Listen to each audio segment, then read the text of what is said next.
been a few weeks since the LT has featured on the channel. In fact, it's been a few weeks since I've actually done a video in England. So since you've last seen this car, we've picked up a GT3 RS, courtesy of Trading 212. We've done a video in a Pagani Huayra.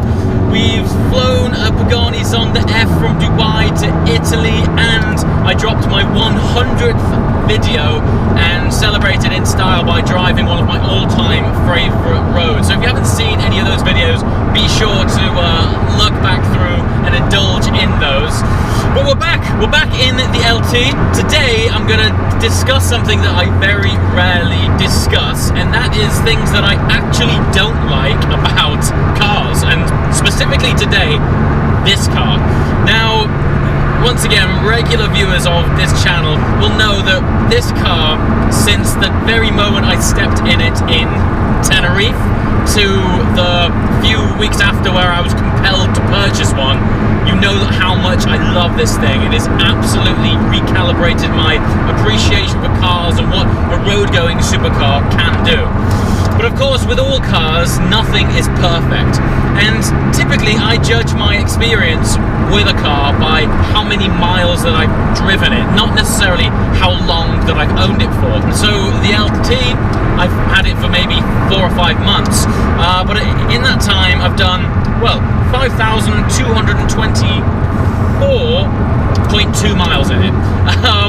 And yeah, in that time, I've got to know this car fairly well. For all of its glory, for all of its fabulous, fantastic properties and emotions that it gives me, it has now become time that I highlight a few issues that they may be personal, they may be factual, that I think can either be improved or are just character traits of this car. So where do we start? I'm only going to pick 5, and I'll be honest, before I get into it too much, this car is so good that I struggle to find 5. But there are 5 things that they don't depress me about this car. It's not like a huge problem. They're more characteristics and traits of it because of what it is. It is a focused, fairly hardcore supercar. But as a trade-off, with this thing being so driver-focused, there are things which at times can be a bit of a pain in the arse. And I'm going to start with the first thing, which brings me to a point where I'm going to slow up right now, which is the turning circle. Okay, so here we go. I'm going to give it a go. Now, we're on a sort of main road. It's probably not the widest road in England, but it's not the tightest either. And I'm just going to try and do I would say a 3-point turn here. But chances are it's going to be a lot more than I can tell already just looking at this curb here that this is going to be an issue, because the LT, for all of its fantastic steering feel, lock-to-lock ability, it's kind of like being in a Le Mans car. See, my wheels on the curb now. How many turns is that? That's 2. Front splitter might hit the front. Now I'm like, okay, I'm blocking the road now, actually straddling both lanes. I can't see the front of the curb. I don't want to take my front splitter off, because this is also probably one of the lowest cars that I've ever owned as well. Is that gonna... Nope. Yeah. So when I tell you this, I'm not exaggerating when I say the turning circle isn't great. Here we go.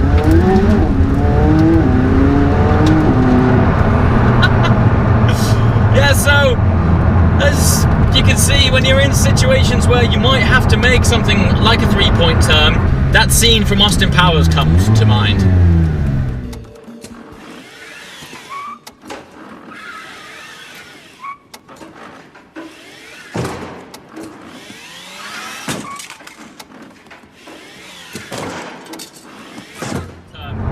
It's just the price you have to pay for having a steering rack that, when you do get up to speed, is fantastically fast. Personally, I am willing to accept the compromise in order to have a phenomenal steering experience once I am, for example, up in the Alps or something like that.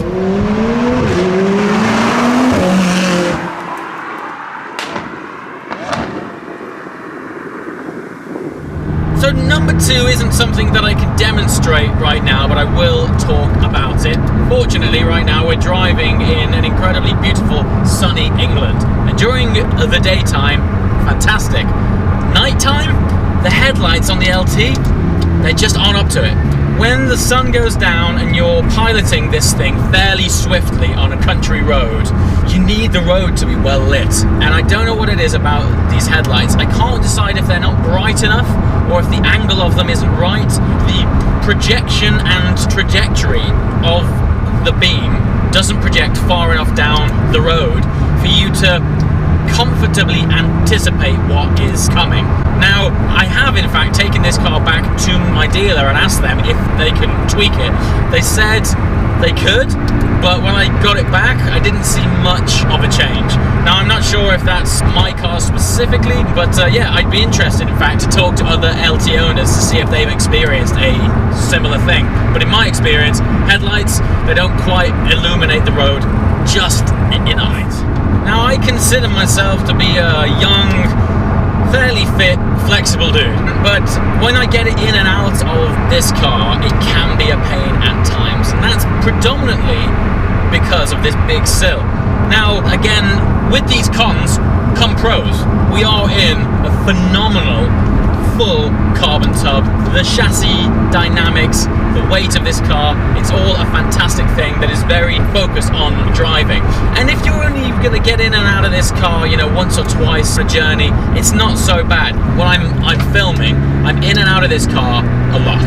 Like I'm out changing camera angles, setting up various things, and I find that when you jump in and out of it frequently, you better get yourself a good technique to get in and out, because after a while it just becomes quite a chore to step over this big sill. I do think that if you weren't that flexible, I do think that getting in and out might be a problem for the older gent, maybe, which is why the 570S is so fantastic, because they've still maintained this beautiful, rigid, lightweight carbon tub, but they've sculpted this entry point down so you can swing your legs in and out a lot easier. Okay, number 4. Now, I've spoken about this before on a previous car, the cup holders. Now, let's face it, we don't just use cup holders for holding cups. This day and age, it's the space for your phone, for your keys, whatever else you bring with you on a daily basis. The cup holder is a holding space. Now, as beautiful as the design of the interior of this car is, it does have this big bridge here, and it's a nice carbon faced bridge, and it looks awesome and space agey. And I love the fact that it integrated the sat-nav and infotainment screen in a vertical layout. That's really nice. It looks cool. Now, the trade-off for that is the cup holders and the basic sort of handy space is behind and underneath this bridge, which for getting cups in and out, especially if they've got something in them, pain in the ass. All of these things that I've mentioned aren't big problems, but I thought I'd make this video because the more I'm using it, the more these things are starting to come to light. And I thought, you know what, if you watch this channel regularly, all I ever do is sing this thing's praises. Every time I get in it, I'm like, oh my god, this is perfect. And it very nearly is. It very, very nearly is. Final point, 5th and final point, the front axle lift on the 675 LT. Now, first of all, I've seen LTs which haven't been spec'd with the option in the first place, and on a lot of cars I've found that hasn't always been a problem. This is by far the lowest car I have ever owned. It makes a 458 feel like an SUV. Honestly, it is that low that even when the front axle lift does work, there have been times where my front end has still scraped. Now, sometimes that is purely part and parcel of owning a supercar, but most of the time, front axle lifts on other cars these days allow you to get around the majority of scrapes. First thing is, that doesn't always happen with this car because it is so low. Even with the front axle lift up, it does still scrape sometimes. But the most annoying thing of all is the speed of which the front axle lift activates is desperately slow. Sometimes you don't always know when you're going to need to activate this front lift, You'll be driving somewhere which you don't regularly drive, and all of a sudden you'll come across a speed bump or a dip or something, and you need to get this thing on quick. Now, the GT3's axle lift is the fastest in the game. I believe it operates off a compressed air pump. So when you press the button, it just goes straight up, and it's just on. And equally, when you want it to go back down, you press it again, it depletes the air, and it just goes, and the whole car just drops down. Fantastic. The LT, I think, is on a screw thread. Now, McLaren might have done this to save weight, maybe. I don't know what their reason for it is. But when you want to activate the lift on this, you better have time. Because it's like, you press it, and it just goes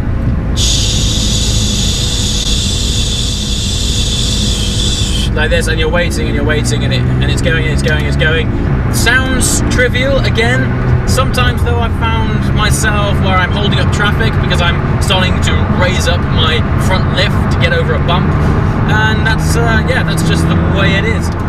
Now I feel like I've just slagged this car off for the last 10 minutes, so let me redeem things by just having a quick blast and a pedal to just reassure you that regardless of everything that I've just said, out of the pucks, this thing is just crazily fantastic. It is emotionally stunning, aesthetically phenomenal, and I love it to bits.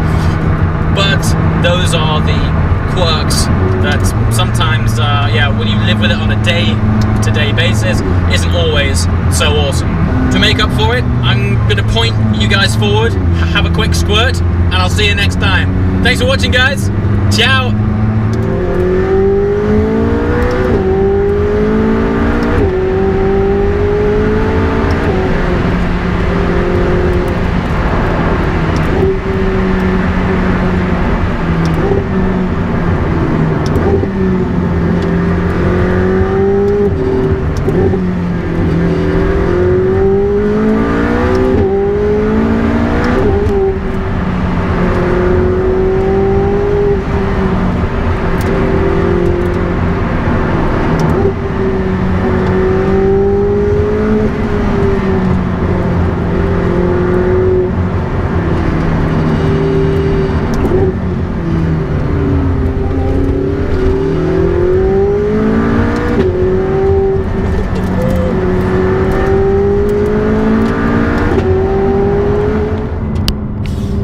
Forget everything I've just said.